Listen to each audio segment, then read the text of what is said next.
आज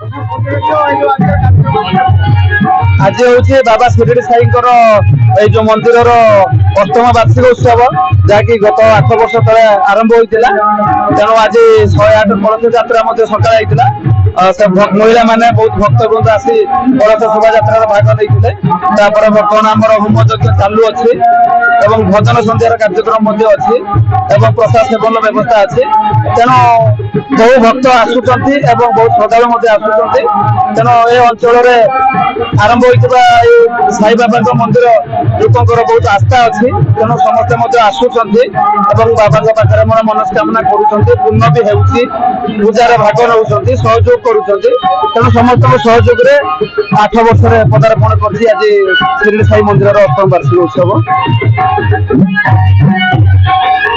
ओम साई राम।